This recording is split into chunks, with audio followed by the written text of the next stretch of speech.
Welcome everybody to week 2 of this 4-week course on Wellness Wednesday with Malcolm Huxter. So just to recap, this is a course about the aspects of early Buddhist meditation, serenity and insight. So last week, Malcolm covered the dynamics and mutually supporting aspects of serenity and insight meditation. This week, we will cover spiritual pleasure and cultivating joy, happiness, contentment, and peace, regardless of what is happening in the world. So let me tell you a little bit about Malcolm, especially for those who weren't here last week. Malcolm Huxter is a semi-retired clinical psychologist in private practice. He's also a Dharma teacher. Malcolm or Mal began following the teachings of the Buddha in the mid-1970s, mostly within the Theravada traditions. However, he has also practiced within Tibetan Mahayana and Japanese Zen tradition.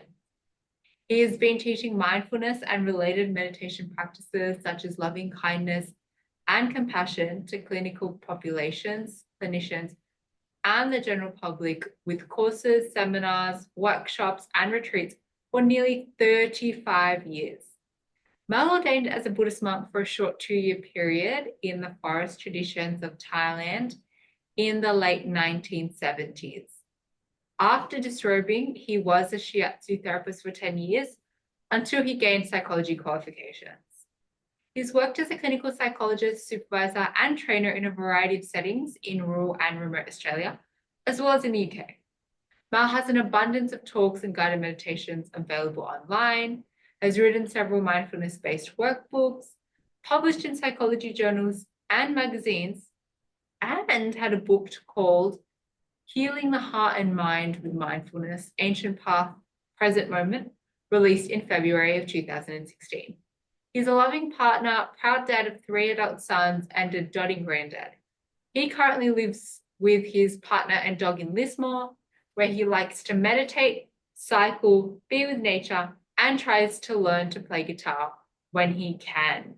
So there's so much experience coming from Malcolm, and it does remind me that Malcolm is coming from Lismore, but we are here coming from Parramatta City campus. So I would like to acknowledge the traditional custodians of the land, the Darug people from which I am coming to you.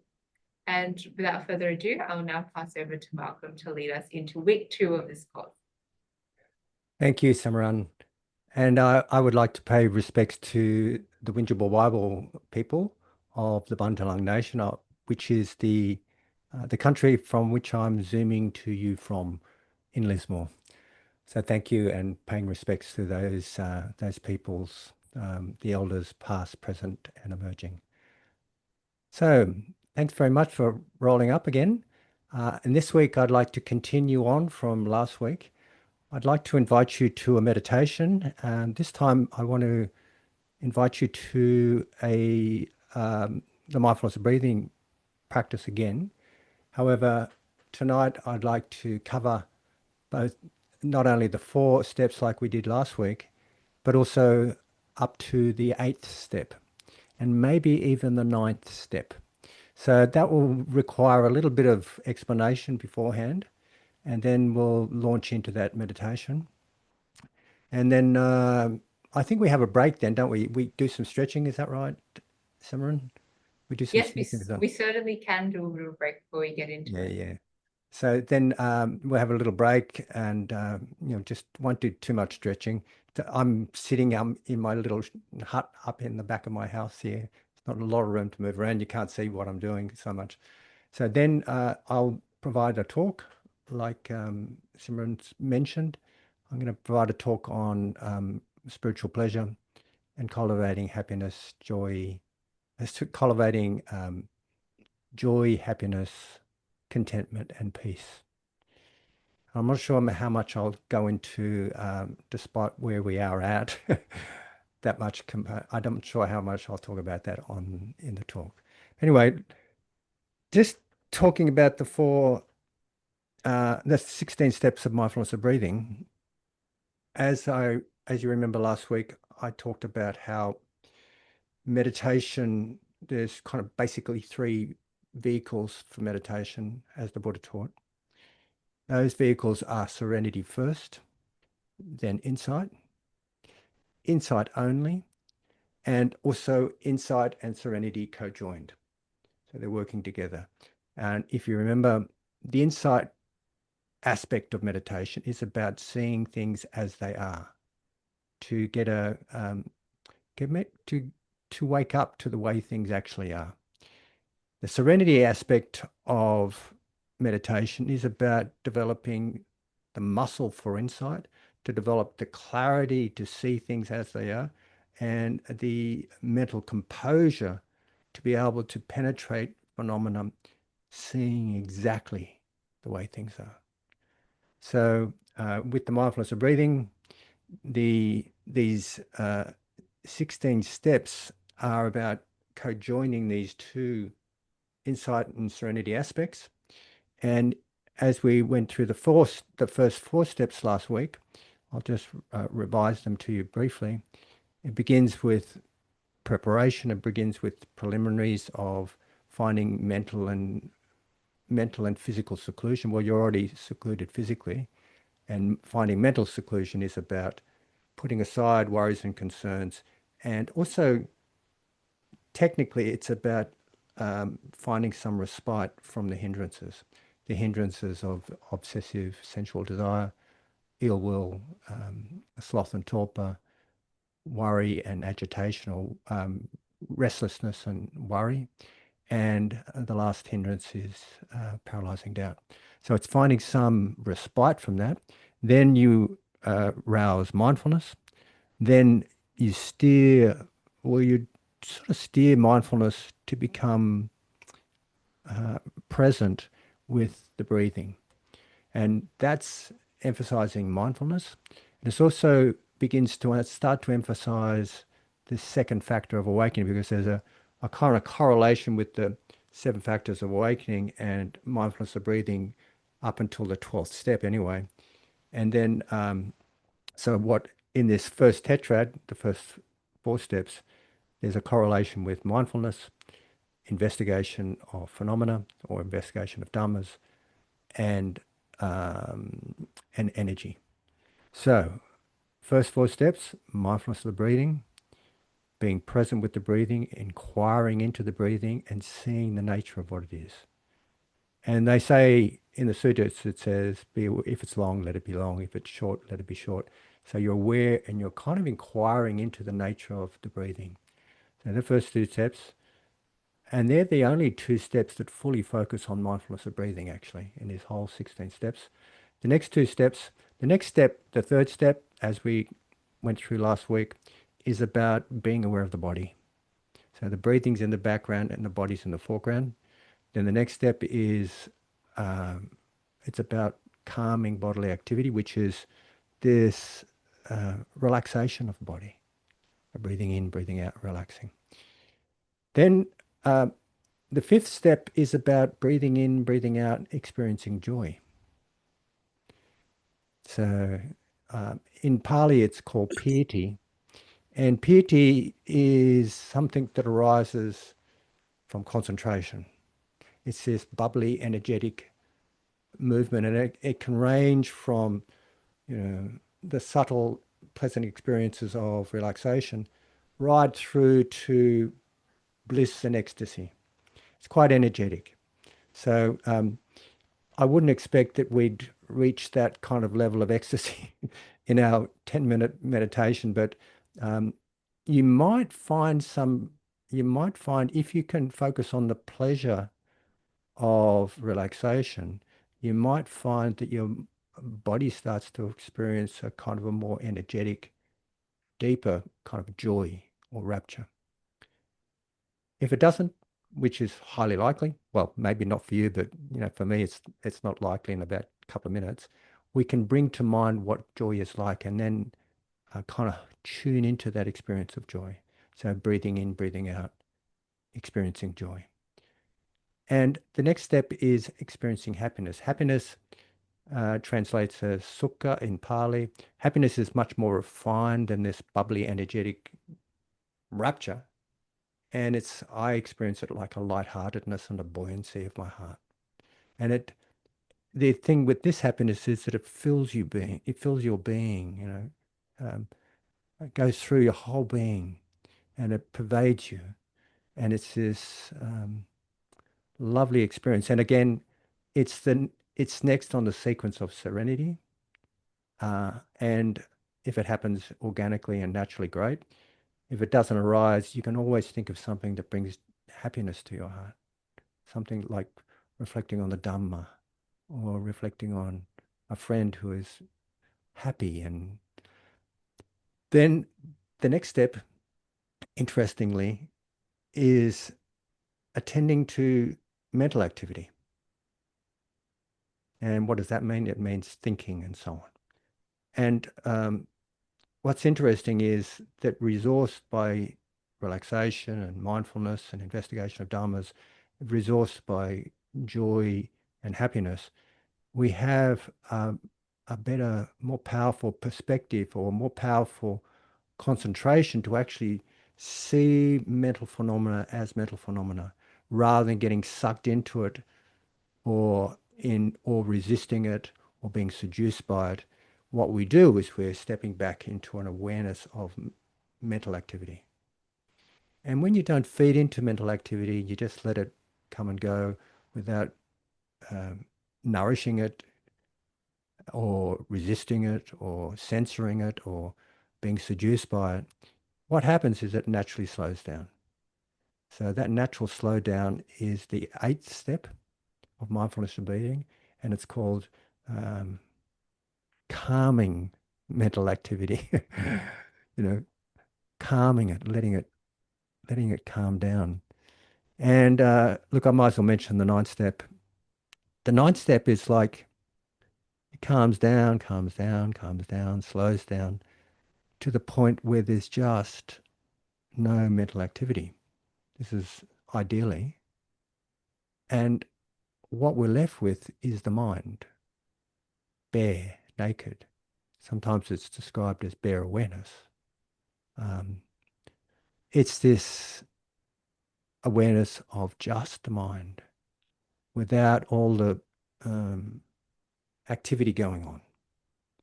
So, and some ways I describe this, or some ways it's been described to me also, is as if like we're starting at the top of a mountain with a stream, like water's coming down, streaming down a mountain. And at first it's like rapids. It's quite turbulent and tossing around.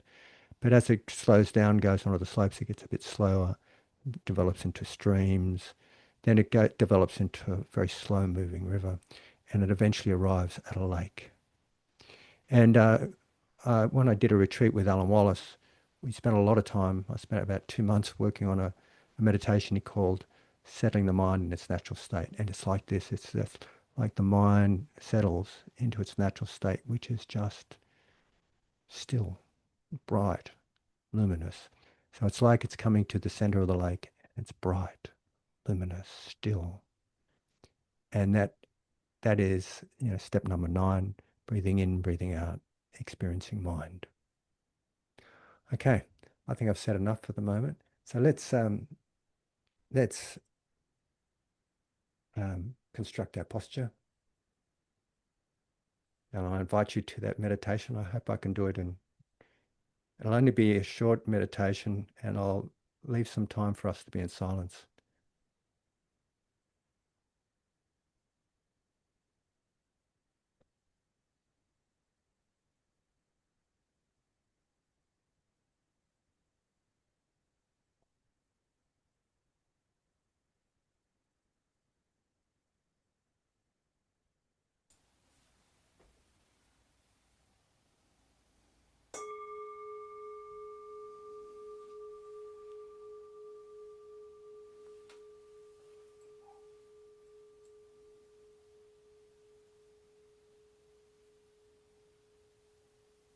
Nine steps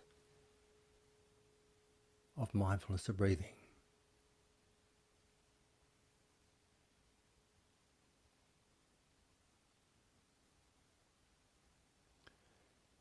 So you're invited to settle into your body. Come into this present moment. Establish your posture, a posture that is comfortable and at ease.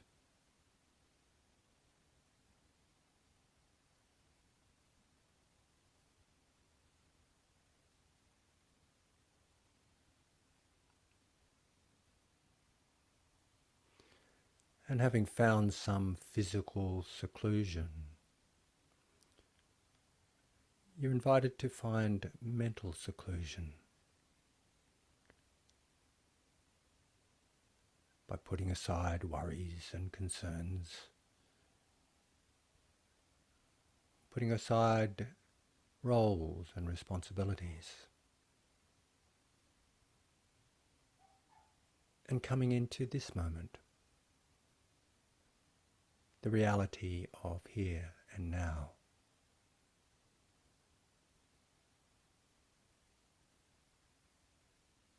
And releasing as best you can, or finding some respite at least from the hindrances,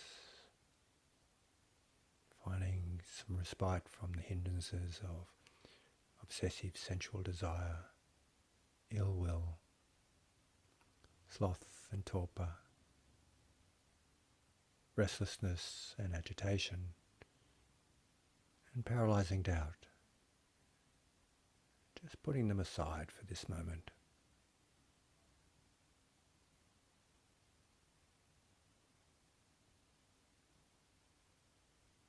And bring mindfulness to the fore. Be present.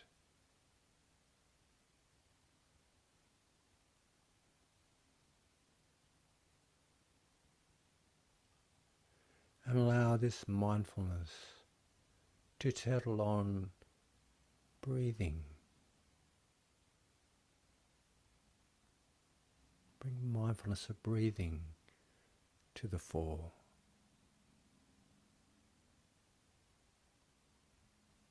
Being aware of the in and out breath. Letting the breathing be completely natural. Letting go of control. And letting breathing do its own natural thing.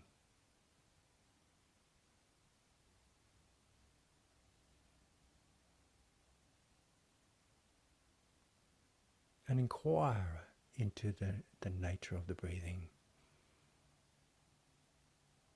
If it's long, let it be long.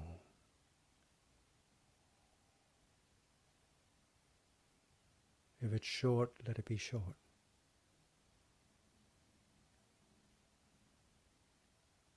Let it be completely natural.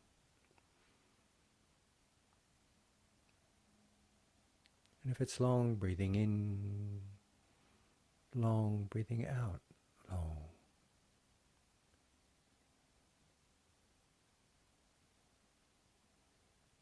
If it's short, be mindful and curious.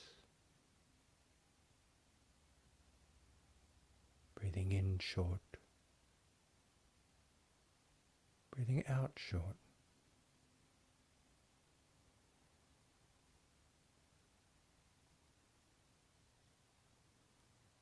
Be present with breathing.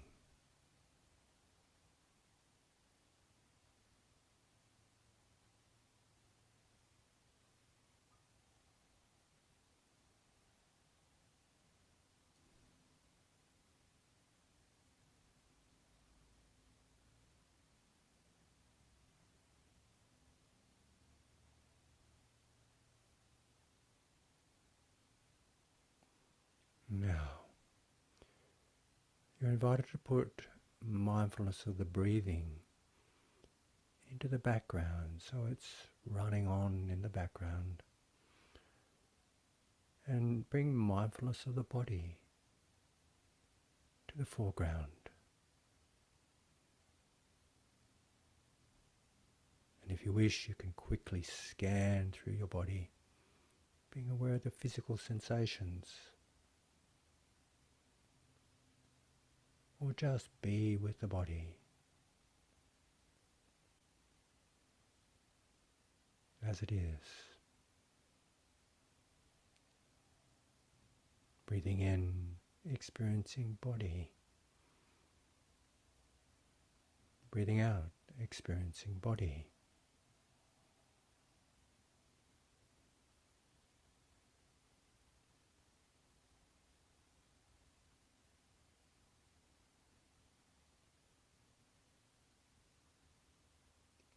And as you're being aware of the body, breathing itself,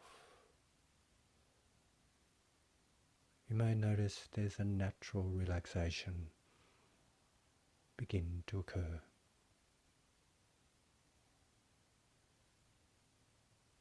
Breathing in, calming bodily activity. Breathing out, calming bodily activity.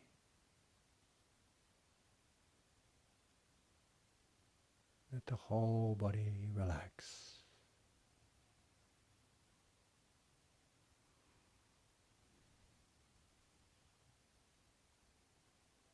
Let go completely of whatever tension there may be in the body. And experience a deep relaxation.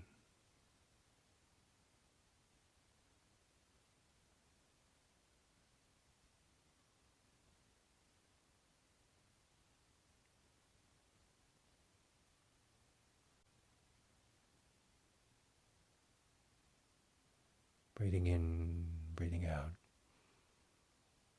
relaxing the body.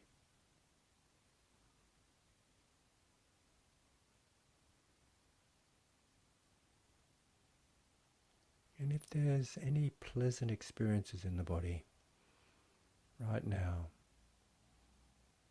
as you're relaxing, as you're being mindful, as the mind is getting more and more concentrated, notice those pleasant experiences without attachment, and enjoy them without attachment.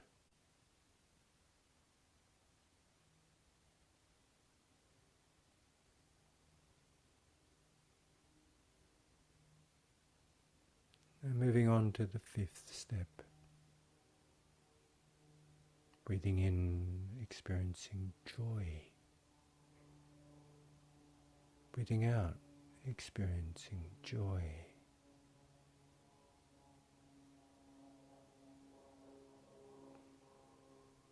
And if joy is not naturally arising as a process springing from relaxation and the pleasure of relaxation, simply bring something to mind that brings you joy. And notice your heart's response.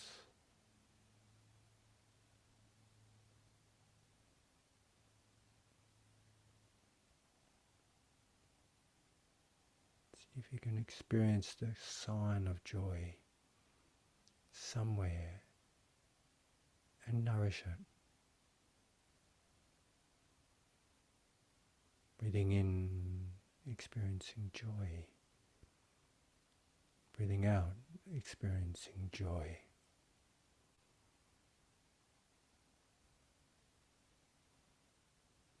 Letting your heart be filled and your whole body mind pervaded with joy.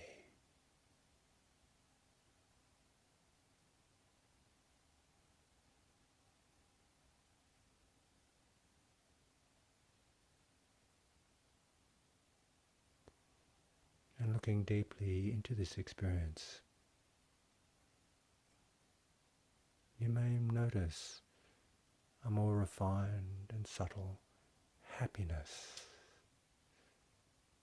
a buoyancy of heart.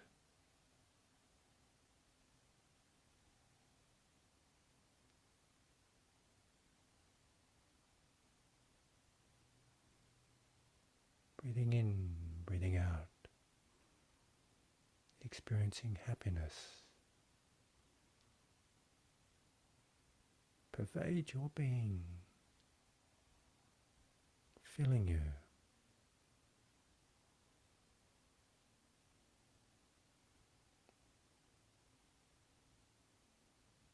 Breathing in, breathing out, happiness.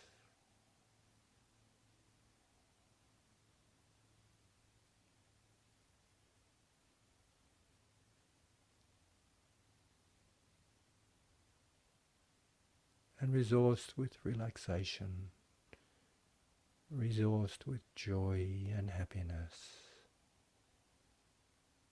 You may notice some mental activity, thoughts, mental objects.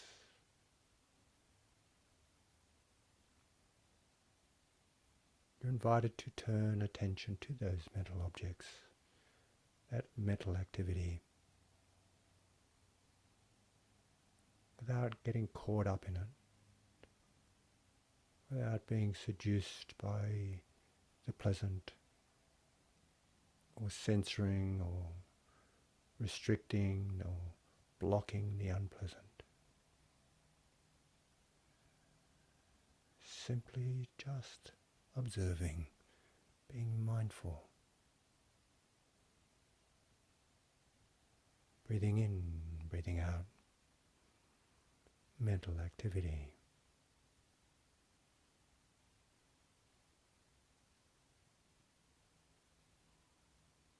Just coming and going.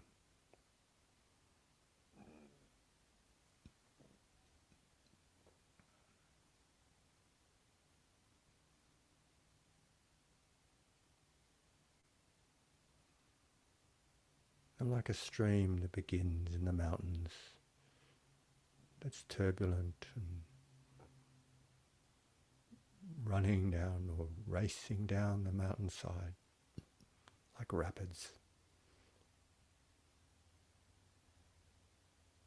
Notice as it moves down the mountain, the water streams, the rapids start to begin to get slower and slower. Like this, mental activity may begin to slow down, forming streams and a river, slowing down. Like this, breathing in calming mental activity, breathing out calming mental activity.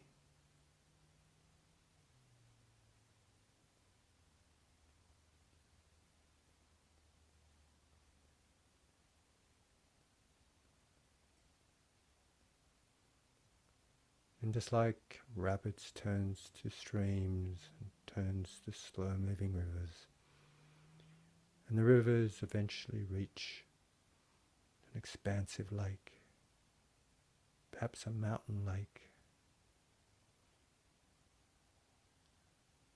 and the stream flows into the center of the lake. It becomes very still, clear.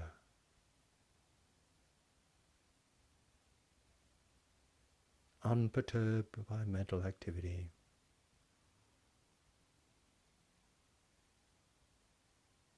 Just mind. Bright. Aware. Breathing in, breathing out. Experiencing mind.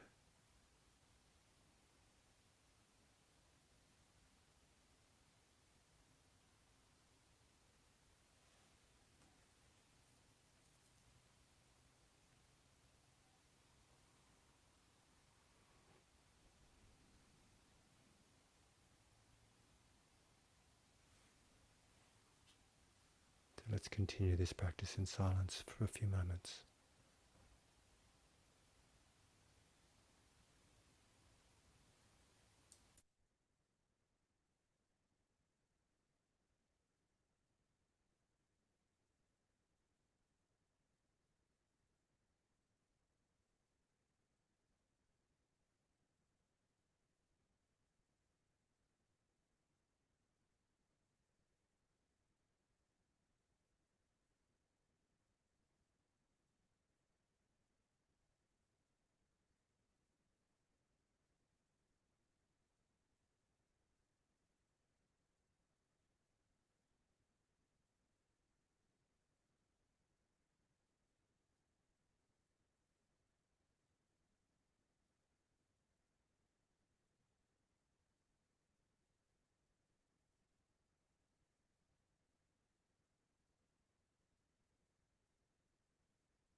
So thanks for your diligent effort. And if you want to just walk where you're at for a moment, that's please feel welcome. Or you can do some mindful walking, or you can come with me. I'll move my chair out of the way and I'll stand up and we can do some stretches. And I might change my microphone so that it's you can hear me speaking, as long as I remember to change it back. Can you please remind me when we begin to talk, Simran, to change my microphone back when I come back and sit down? Sure. Okay.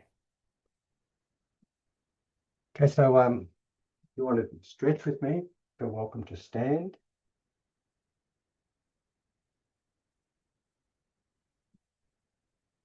And you can see me, I think.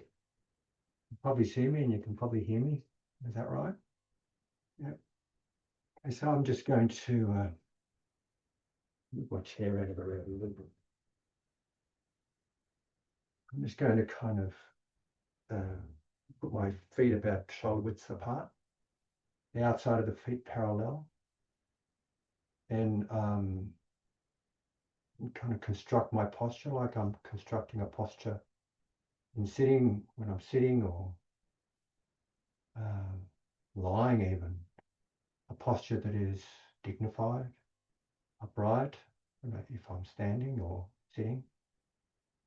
So my shoulders are relaxed, chest open. My hips are slightly tilted inwards just to kind of get that sense of an S shape if you can. Knees slightly, at least the knees are not rigidly stiff. There's a slight bend in them, so we're going to have some movement.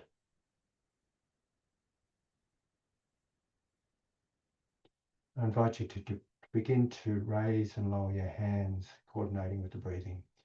And as you lower your hands, your knees also lower. And as you bring your hands up, breathe in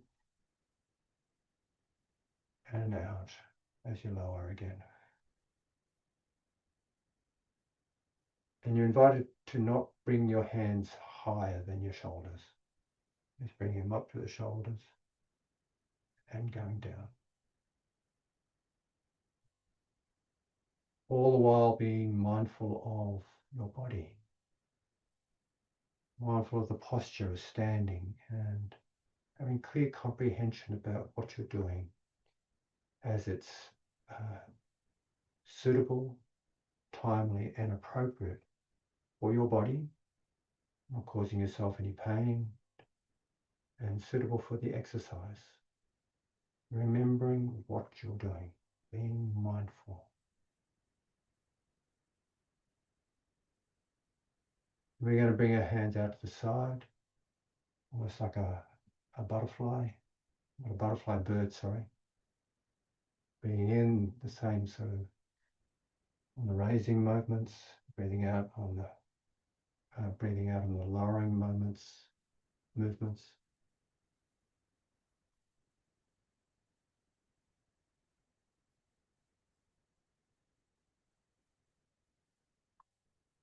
And this time we bring our hands together, raising them up as we breathe in, and you probably can't see that completely now, but I'm just bringing my hands around, opening up my chest, a big movement, breathing in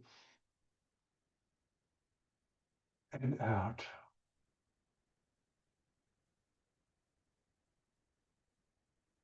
Breathing in and out.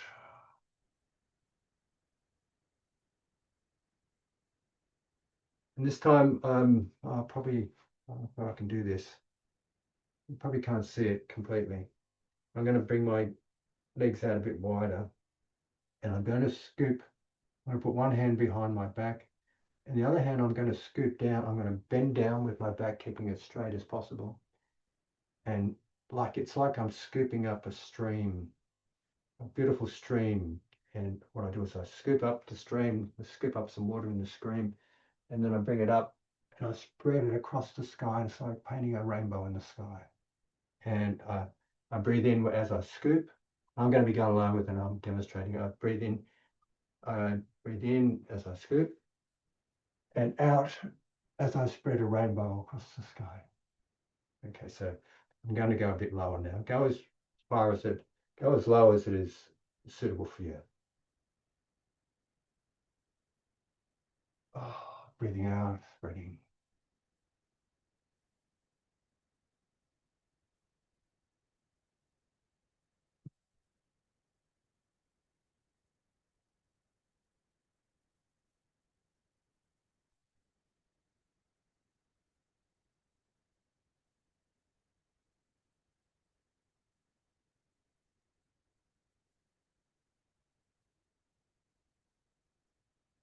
And then we do the other hand, other direction. So breathing in, again bending down and scooping the other direction now. If you're going clockwise the first time, the second time we're going to be going anti-clockwise.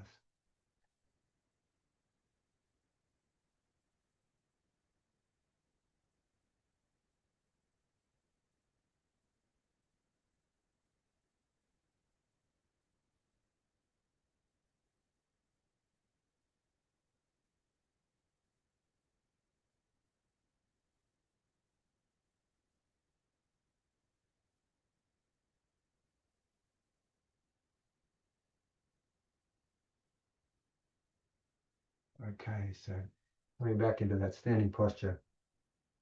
This is the last movement exercise we'll do. If you can see me, I think you can see me. I'm going to be putting out one hand. I'll put the other hand behind the back. I'm going to be putting out one hand. I'm going to be doing a kind of a spiral movement, leading from my little finger. I'm going to start with my right hand. Spiral movement from my little finger. And this exercise I've done with lots of adolescents many years ago. I used to pretend like we're holding a glass of water full to the brim, on this hand, and we don't want to spill the water, but we're going to spin it round. We're going to move our wrists around in the direction of our little finger, curling around and over at the top like that, keeping our eyes on the hand so we're not spilling the water, and bringing it back. I don't know if that you can see what I'm doing online, but it is this movement with the little finger round, breathing in, leaning right back, keeping our hands on the hand. So we're not spilling any imaginary water that we might have in our cup on our hand. So again,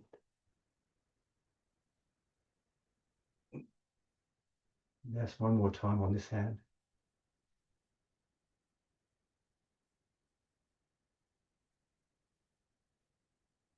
And then switch hands.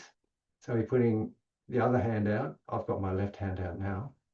So it's the same story, but we're going in a different direction. So leading with the little finger, internal spiral, and back and around.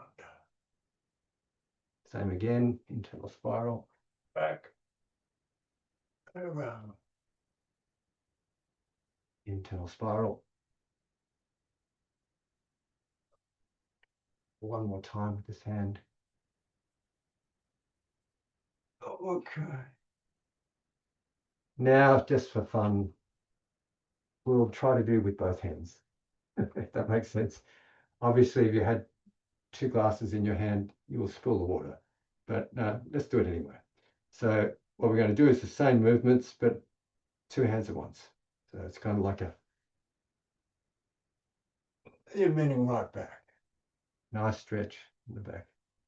So, and again. Okay. Thank you very much for all those mindful movements. Let's just come back to our standing posture so that it's comfortable, at ease, balanced, dignified, mindful.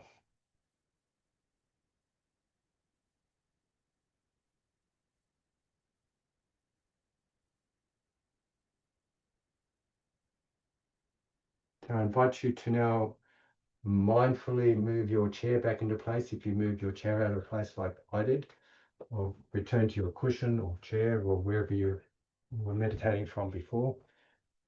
And just give me a moment, I'm going to switch my microphone around so that you can hear me, a better quality microphone.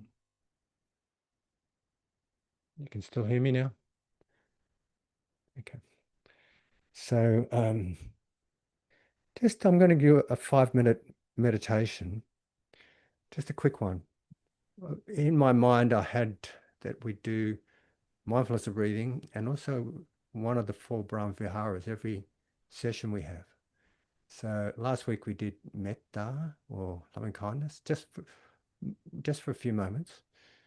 This week I'd invite you to do appreciative joy. See, we're talking about joy. So with this one, I'll invite you to bring a sense of appreciation to your heart. Even you could even call it gratitude. And traditionally, one thinks of the good qualities, the virtues, the successes, the good fortune of someone else, and celebrating that.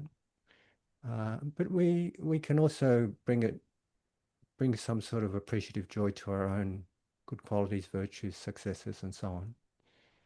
And as an example of this, I often think of, and some of you heard this regularly, often think of my partner, how wonderful she is. She's a really kind person and she works very diligently with young children. She's a speech pathologist and she works really hard. And whenever I see her, I have a lot of appreciation about her good qualities. And there's a kind of a joy arises in my heart. So if you can have such a joy arise in your heart, I encourage you then to nourish that. If you want, you can put your hand on the heart like this. So I'll go through this invitation of appreciative joy as a boundless divine abode. So establish a posture that is comfortable and at ease. and settle into this moment, stabilizing attention, perhaps on feeling the earth beneath us and connecting with your body.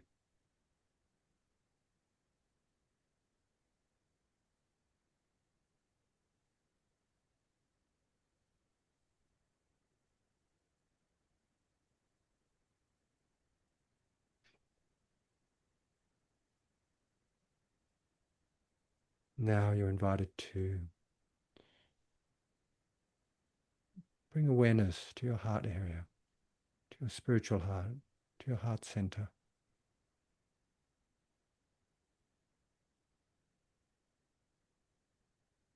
And bring to mind someone or something or a being that you appreciate. Bring to mind appreciative joy, this quality of appreciation.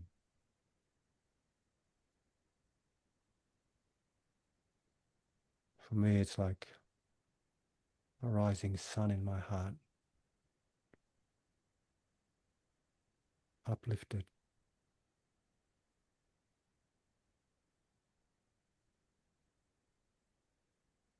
And identify the sign of this experience, the sign of appreciative joy, and nourish it. Nourish it with gentle attention.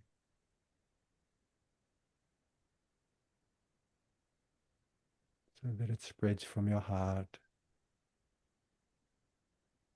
to every cell of your body, every part of your being.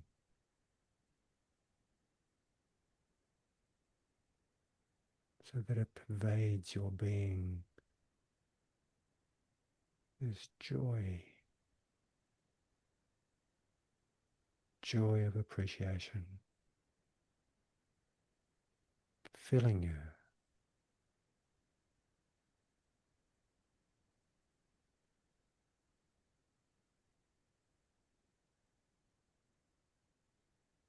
Putting aside doubts and uncertainties, putting aside the hindrances, putting aside those little voices that say, oh, you don't deserve that.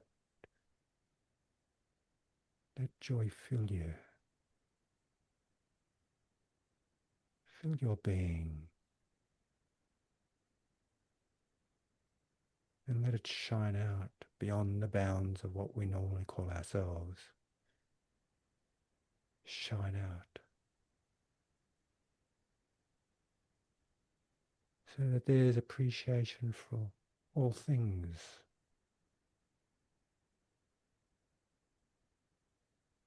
Letting this quality of appreciative joy shine out, touching the hearts of all beings in all directions.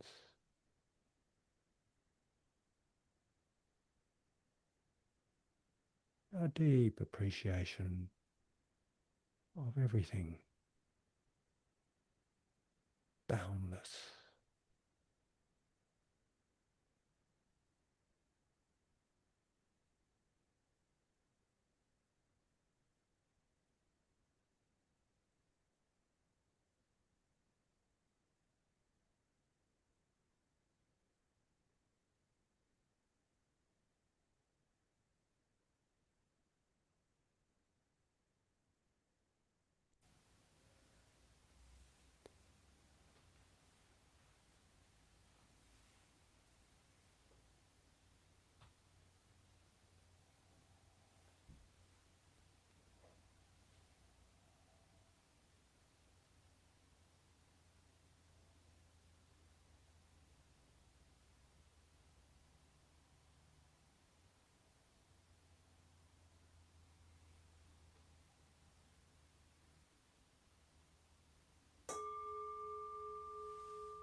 So thanks everyone for joining me on that. They're called sublime states, a sublime meditation.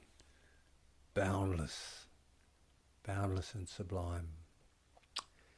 So I think it's time for me to offer a Dharma talk. Is that right? And do I have about half an hour or 25 minutes for how long? Yeah. Okay, great. Yeah. All right. Okay, so I'm just going to do something here. Close that off. Close that down.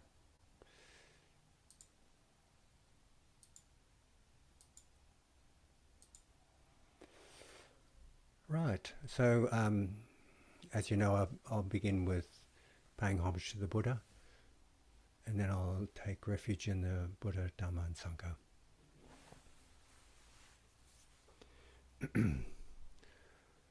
Namo tassa bhagavato arahato samma sambuddhassa. Namo tassa bhagavato arahato samma sambuddhassa. Namo tassa bhagavato arahato samma sambuddhassa. Buddhaṃ saranang gacchāmi. Dhammang saranang gacchāmi. Sanghang saranang gacchāmi. Dutiyampi buddhaṃ saranang gacchāmi.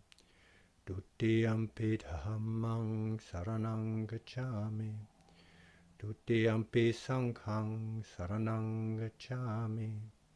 Tatiyampi buddhaṃ saranang gacchāmi. Tatiyampi dhammang saranang gacchāmi.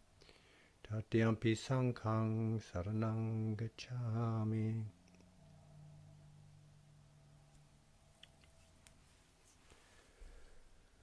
So, welcome to tonight's Dharma talk. And the topic of tonight's Dharma talk is spiritual pleasure and the cultivation of joy, happiness, contentment, and peace. That's right. There came a notification that I was speaking a different language, but I said it's okay. I'm speaking in English. I just clicked it. So, to carry on from last week, where I was talking about serenity and insight, what I mentioned that there are three vehicles to practice meditation, basically. And these vehicles are serenity first, then insight, insight only, and insight and serenity co-joined. So serenity first means that we gain the clarity and we gain the clarity and power of concentration to look into phenomena, to see the way things are. Because we need insight to wake up. The insight-only approach is probably pretty aligned with the practice of the four establishments of mindfulness, as described in the Satipatthana Sutta, where there's just being present with experience, and there's not much effort about cultivating a concentrated state of mind. All the effort is mostly going into being aware, being mindful. And the Serenity and Insight co-joined approach is it's like what I tend to do a lot, which is, practice serenity, then I'll practice insight, and I'll practice serenity, I'll practice insight. Like when I went into the forest many, many years ago in northeast Thailand, I didn't speak Thai very well, or I hardly spoke it at all, but I did understand the instructions. And the instructions were like this. They'd say, almost like, for goodness sake, quiet and still your mind, then investigate. So it's that kind of principle. And that co-joined approach is evident in the 16 steps of mindfulness of breathing. So tonight, the talk will be mostly going along this path of, or this vehicle of Serenity first, then insight. So I'll be talking about serenity meditation. And in regards to that, the Buddha expounded to be cautious of worldly pleasures because they can easily lead to attachments, and attachments are part of the, that in a kind of dependent arising manner.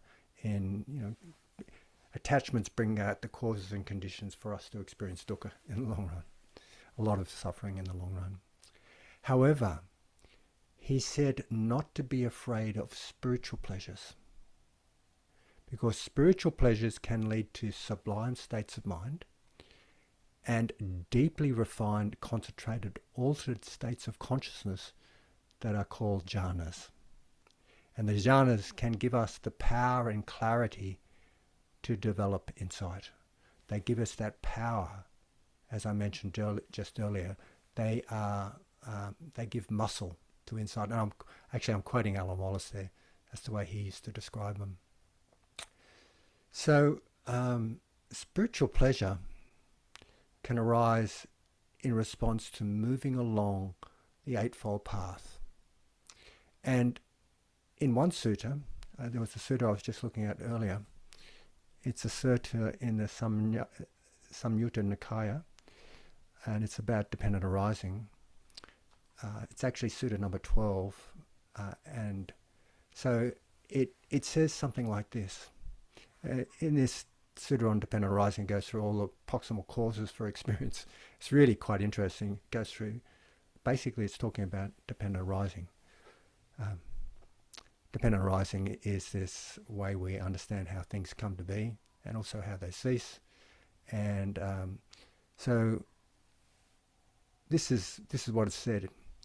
Concentration has a proximal cause, happiness. Happiness has a proximal cause, tranquility. Tranquility has a proximal cause, rapture. Rapture has a proximal cause, gladness. So, in other words, it's saying that if we can experience gladness, there's an association with that gladness. Gladness, it provides the causes and conditions for the arising of rapture. Now, rapture is another way we can describe piety in Pali, but also you can describe it as joy. This energetic, bubbly experience of concentration. And then rapture or joy provides the causes and conditions for tranquility. Tranquility, and tranquility could be understood as a calm mind and a relaxed body. Tranquility can lead to happiness, and happiness leads to concentration. So, and with concentration, we can have this penetrative power to see into phenomena. Our minds are clear, they're unperturbed by the hindrances. Actually, with deep concentration, the hindrances are put at bay. They're put aside. They're temporarily put on hold so that we can actually see clearly. So what is gladness? I mean, if gladness is the beginning of all this, what is gladness? It's actually the beginning of, there's various causes and conditions for rapture, for gladness as well. But let's just thinking about gladness here. In my view, gladness is spiritual pleasure. Now, what is spiritual pleasure? In my view, as I mentioned just a few moments ago, spiritual pleasure is the pleasure that arises as we're moving along the Eightfold Path. And there's many ways of experiencing spiritual pleasure. Just by being generous. And I'm sure all of you have been generous at some occasions in your life. Many of you, a lot, are very generous. It brings about a sort of uplifted feeling in my, for me it brings about this sort of uplifted feeling in my heart. It brings joy to my heart. If I do something that's wholesome and treat people kindly, or act in generous ways and kind ways, and that brings me joy. It brings me a kind of a spiritual pleasure. It's a subtle pleasure. Um, when I'm persisting at wholesome tasks and succeeding at them, there's a certain sense of pleasure. And in fact, um, if I can put the hindrances at bay, there's a really subtle pleasure. There's some subtle pleasures with each of the hindrances. And the Buddha talked about how if we can overcome the hindrance of obsessive sensual desire, it's like having the joy of being debt-free. Isn't that cool? Being debt-free. If we can overcome the hindrance of ill will, it's like having the joy of being free from a horrible affliction. Sometimes ill will is considered as this horrible affliction. I know that whenever I've experienced ill will, oh, it's so painful, so uncomfortable. Really feels like ugh, horrible. So overcoming the hindrance of sloth and torpor is like being released from prison. Overcoming the hindrance of restlessness and agitation is like being freed from slavery. These are the analogies the Buddha made. Really cool. And it's really useful to be sensitive to these pleasures, because as we noted before, they are ways for us to eventually cultivate concentration, and also they are kind of associated with that enlightenment factor, or the awakening factor of joy, which is the fourth of the seven factors of awakening. And overcoming paralyzing doubt. Paralyzing doubt is when we're stuck and paralyzed with chronic procrastination or chronic uncertainty. So we get like a person stuck at a fork of the road, not knowing which direction to take, and they end up not taking any direction. They're just kind of stuck. That's the way paralyzing doubt has been described. But overcoming it, it's like arriving safe and sound with all our possessions with us, not being robbed, after a very dangerous and arduous journey. Really cool. So we can experience spiritual pleasure in many of our activities as long as we're kind of going along this path of sila, samadhi, panya, or ethical behaviors, giving us the composure to cultivate our mind and develop our mind, which gives us wisdom. These are the three components of the Eightfold Path: right view, right intention, right speech, right action, right livelihood, right effort, right mindfulness and concentration. As long as we're kind of moving along that in some way, as long as we're engaging in wholesome activities versus unwholesome activities, activities of body, mind and speech, then we have the opportunity to experience gladness. That's cool, isn't it? That's really good. So we can also find a lot of spiritual pleasure, and I'm coming back to spiritual pleasure here, with a concentrated mind. A mind that's not dispersed, a mind that is unified, where all our mental energies are going in the one direction. And this is why the Buddha said not to be afraid of spiritual pleasure, because it can lead to these highly concentrated and powerful ordered states of consciousness called the jhanas. They're also called the absorptions. Now, technically, there are 8 jhanas, and sometimes they're called absorptions. So there's 4 what's called material jhanas and 4 immaterial jhanas. And the 4 material jhanas, they're called material because they're related to the body. as far as I understand, they're called rupa jhanas in Pali. And in other words, we can experience them in our body. And the immaterial jhanas, or arupa jhanas, they're all of the mind. There's no kind of connection to the body and sensual experiences. They're just completely in the mind. So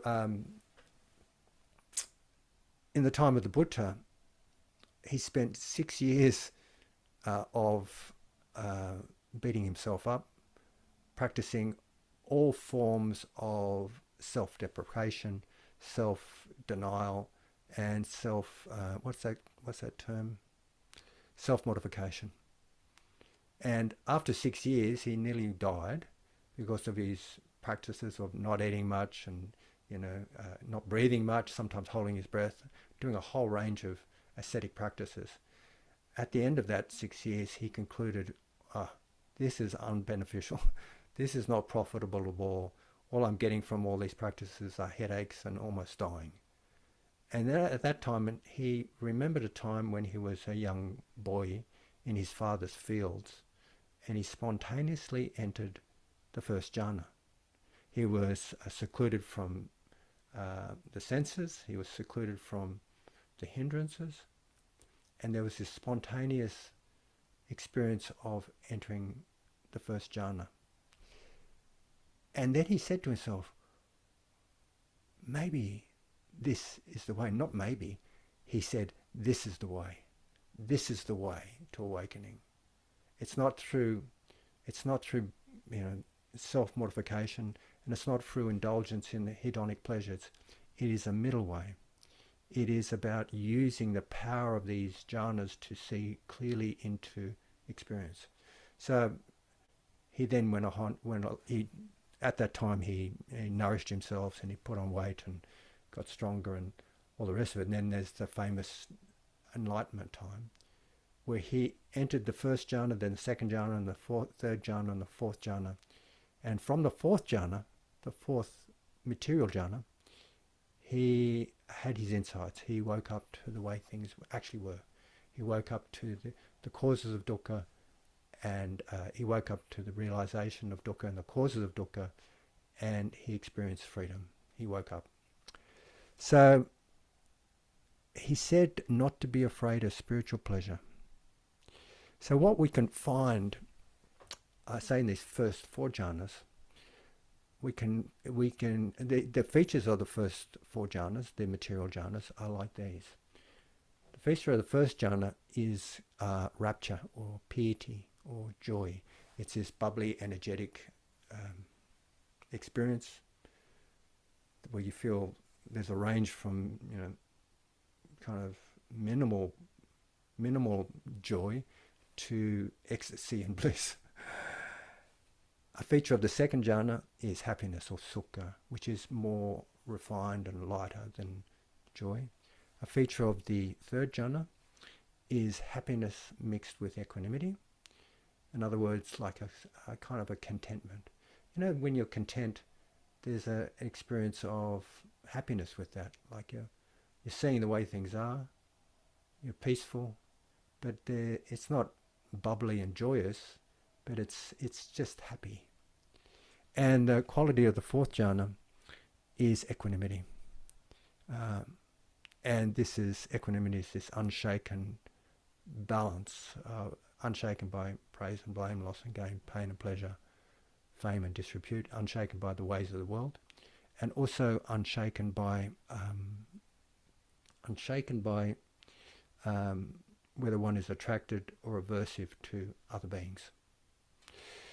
So there's some analogies that are used for cultivating these jhanas, and cultivating the first jhana is like separate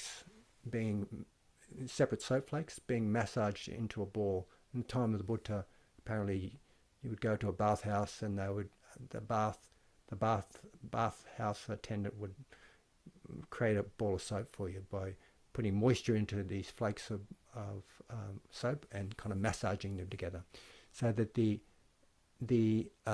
soap flakes are kind of joined and become unified into one mass They become one rather than separate things or particles or something.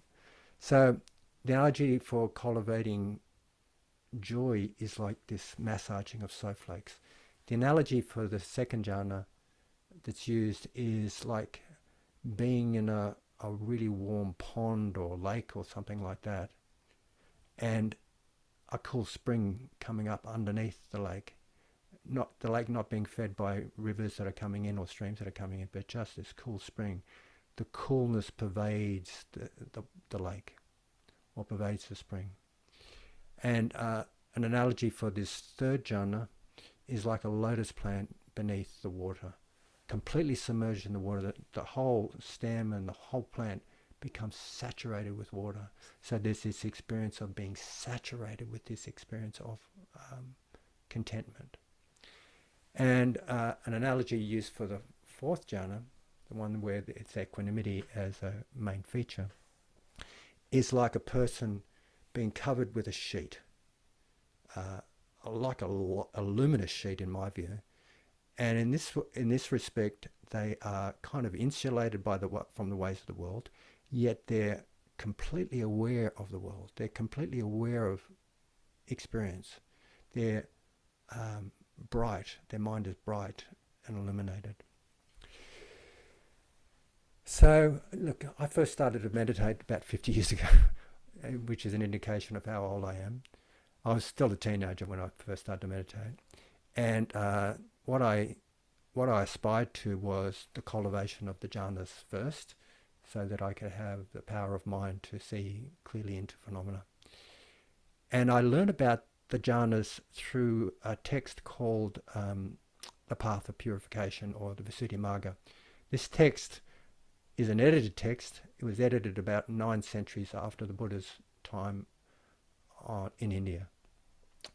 And the way I understood this, the way they understood the jhanas were that they were these kind of sublime states of mind, where one was out of the body. There was no connection to sensory experiences at all, and they're described in various ways that were amazing. I mean, and I remember talking to one of the monastic at the time when I was about 19 or 20, and he said, "Oh, you really need to be a saint to achieve the jhanas."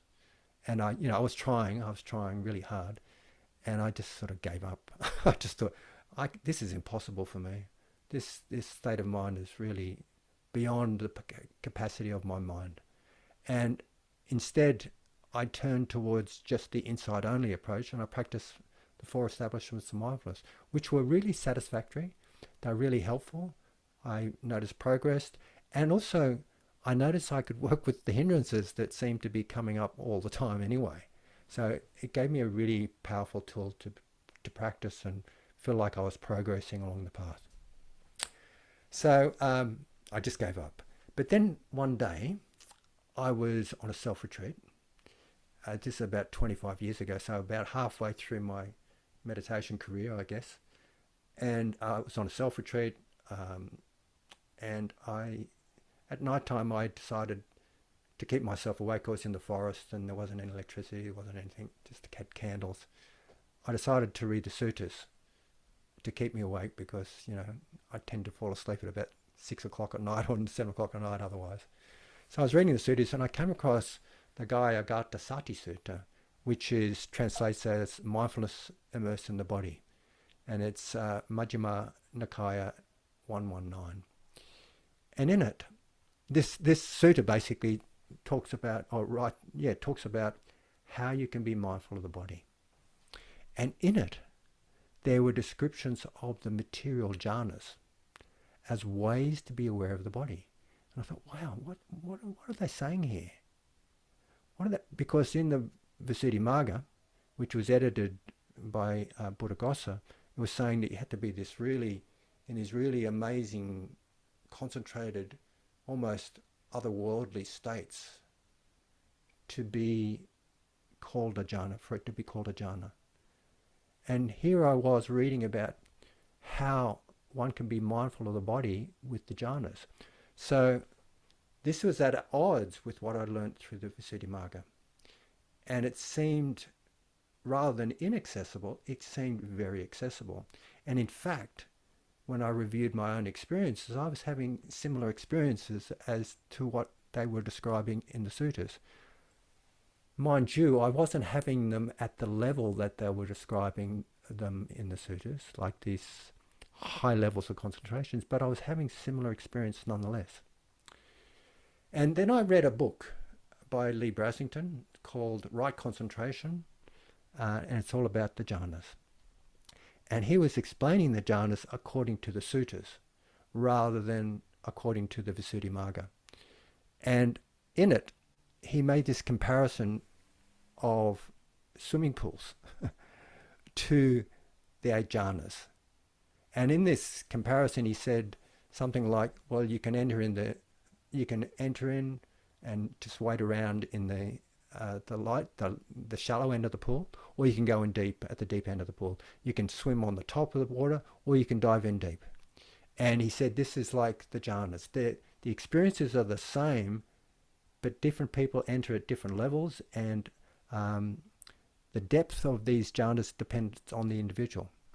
So that was really wonderful for me to hear and read, because I realized even though I'm not achieving these jhanas at this profound level of concentration that is described in the Visuddhimaggas, I was having these experiences nonetheless. They couldn't, maybe they're not even called jhanas by some people's standards, but in my experience, they were giving me a taste of what it's like to have happiness, joy, peace, and contentment. So Lee's received a lot of slack. He's been criticised as teaching jhana light, but in my view, it's been really helpful to read what he has to say. And in my view, I'm not really concerned about scholarly arguments, because for me, it's been a time where I can immerse myself in happiness. I can immerse myself in joy. I can immerse myself in contentment, and even the equanimity. So I found that these states of joy and happiness and contentment were healing. And as a clinical psychologist, I managed to adapt these principles to my patients, to my clients. And there's a really wonderful analogy by Rick Hanson, there's a really lovely acronym, sorry, not analogy, acronym by Rick Hanson, who's a clinical neuropsychologist and meditation teacher and an all-around good guy, really lovely person. He talks about an acronym called HEAL. And HEAL goes something like this. Sorry, I'll just be a bit clearer about HEAL. HEAL is a way we can move out of negativity bias. Negativity bias is an evolutionary derived function of our being human. It's us seeing the worst possible case scenarios and everything, because if we didn't see that, we may not have survived and evolved to be human. It's like the mistake of seeing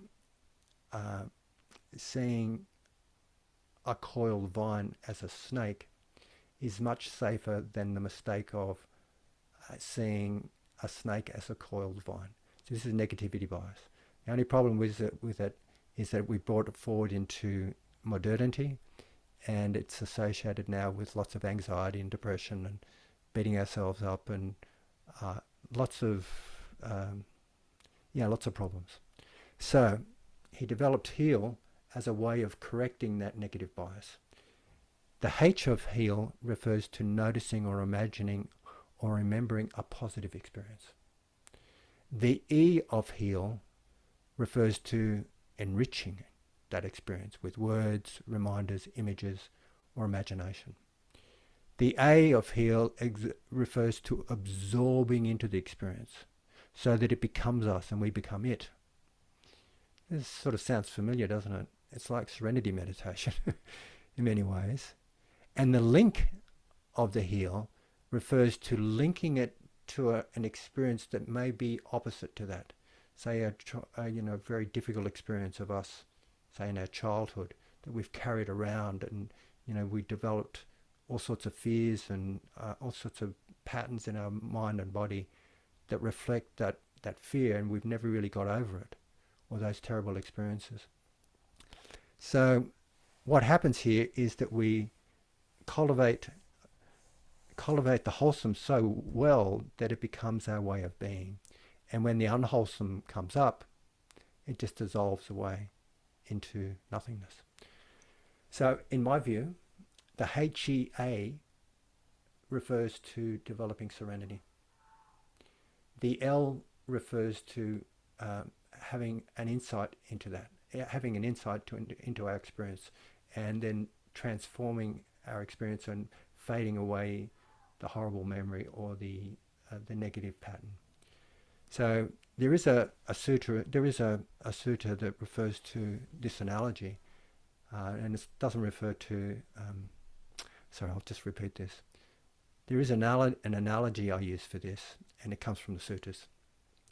It's the analogy of, say, putting a tablespoon of salt into a glass of water, making that glass of water undrinkable. That's what it's like when we accumulate all sorts of negative experiences, and they turn into habits and patterns of mind for us. It's like that tablespoon of salt makes our life undrinkable or unlivable.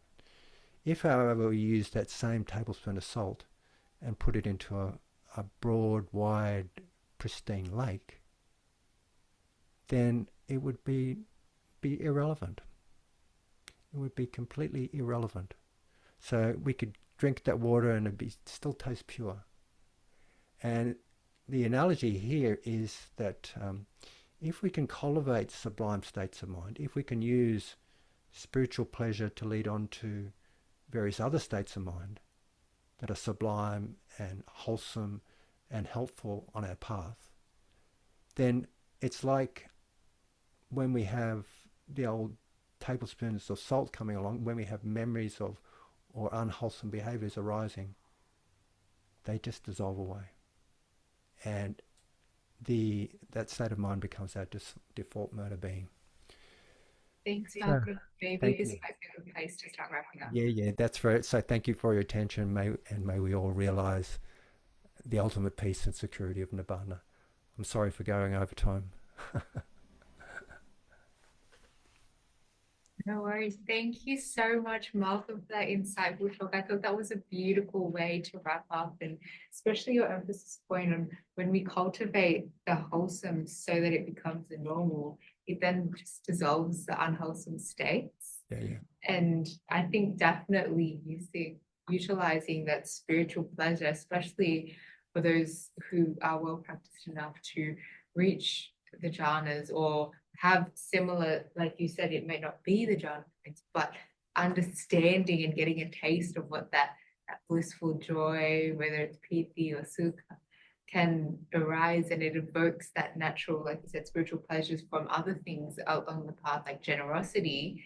It's really stems perhaps from meditation, but really can trickle into many aspects of your life, because as you emphasize, spiritual pleasure is not just in meditation, but it can be more than that. All the pleasures that arise within a Way-ful path. So thank you so much for that talk. And we do have a question in the chat, and I invite, if anyone does have any questions online and wants to raise their virtual hand, you can do so, or pop it in the chat, and for those in person. But I'll start off with David. So thank you so much. When he asked, when doing insight meditation, what are the results of the insights? Are they new way of seeing, or are they reinforcements of old ideas? If new ideas, do you have any personal insights into non-self or anatta? Yeah. Look, I think the results of when we practice insight meditation, when we practice the insight component of meditation, what we're doing is we're looking at we're looking at the universal characteristics of existence, being impermanence, being dukkha, nature of conditions, and also not self. And that in and of itself is liberating. That in and of itself is liberating. What we also do when we're practicing insight meditation, or practicing this insight component of meditation, we begin to see and understand the way things arise and also how they cease. We begin to see dependent arising. And dependent arising, and it's quite complicated, difficult to understand. However, it's spoken of in the sutras on many occasions like this. When this is, that is. With the arising of this, that arises. When this is not, that is not. With the ceasing of this, that ceases. So this explains, like the Four Noble Truths, for example, when we have dukkha, when there's a cause for dukkha, there's going to be dukkha. When there's no cause for dukkha, there's going to be freedom from dukkha, if that makes sense. So insights, they're not, they can be cognitive, but they're not so much like ideas. They're more like realizations. It's like seeing things as they are, like waking up and going, wow, yes, that's the way it is. That's the way it is. It's like we kind of wander around with rose-colored glasses or muddy-colored glasses, and we're just not seeing things as they are. And when they get kind of cleared, when those distortions get, I guess for want of a better word, corrected, when we can let go of the distortions, the mental distortions, then we see clearly the way things are. And one thing we see is that there is just this moment. This is the reality of things, and everything else is very much a mental construction. But I'll talk about that next week when I'm talking about the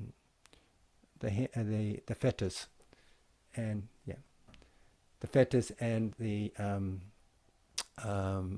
conceit I am. But I think we're running out of time. Is that right? Any We more questions? are just a bit over. But did anyone have a final question, or shall we leave with that? No one in person, and I can't see any more in line. All right, thank you. Well, then in that case, Malcolm, I'll let you wrap up the beautiful talk. And as you mentioned, it is such a wonderful way to head into the next week for everyone. We will be having another session, the third session of 4 sessions with Malcolm next week. And it is on the fetters of self-conceiving, which is perhaps something that might come up in the insight meditation. So that's wonderful that we've led on well. But yes, Malcolm, I'll hand over back to you. Okay, so maybe next time, maybe I should send you a shorter version of my bio, because that's all right. But people like to get an idea of it. I mean, many of the people have heard that story many times. I'll just send you a shorter version, I think. But Sure. anyway, so let's finish up. Let's finish up the session by dedicating the merits. May the merits made by us now or at some other time be shared amongst all beings, infinite, immeasurable.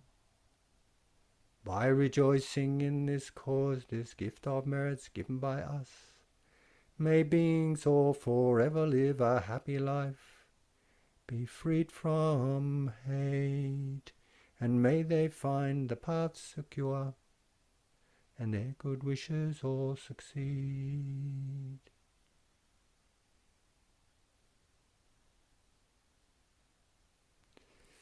So thanks everyone. See you all next week. And Thank you, Malcolm. thank you. Thanks. Before everyone heads off, just wanted to remind everyone of some announcements. So we do have sessions every Wednesday for Wellness Wednesday here at Parramatta City Campus, Western Sydney University at level 7 from 7 to 8:30 p.m. And the next 2 weeks will continue Malcolm's wonderful and engaging course. And on Mondays, we also have Buddhist talks at Western Sydney Uni Bankstown campus and online. Both those sessions are hybrid, whilst our Tuesday yoga sessions from 6:30 to 7:30 are in person only at Western Sydney Uni Bankstown campus. We do have also monthly workshops with Aya Karunika and the nuns from Santi Forest Monastery from Bundanoon, even in Rains Retreat, coming all the way to Western Sydney Uni Parramatta South campus and making that a family-friendly event. And On the 24th of August at the Sydney Town Hall, there will be a wisdom and empowerment Dharma talk and blessing ceremony with representatives from all three major Buddhist traditions, including Bhante Sujatha will be there representing Theravada. And don't forget our Metta Center anniversary, save the dates. From the 8th to 15th of November, we'll be having a Mahadana on the 15th and a convention from the 8th to the 9th. So please save the date for that. Yeah, thank you, Malcolm. Did you? Okay, so that's it. Thank you very much. And can you send me the link for the recording, Simran? Of course. Thank you. Oh, lovely to see everyone. There's some familiar names here.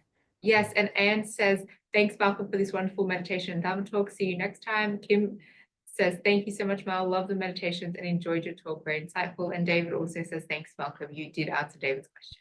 Yeah, thank you. I hope I responded adequately. Thank Thank you. you. I'll see you. I'll see you next time. See you next week. Thank Where you. we can let go of the ego. Thank you, everyone. Thank you, Mal and everyone. See Thank ya. you, Simran. Thank you, everyone.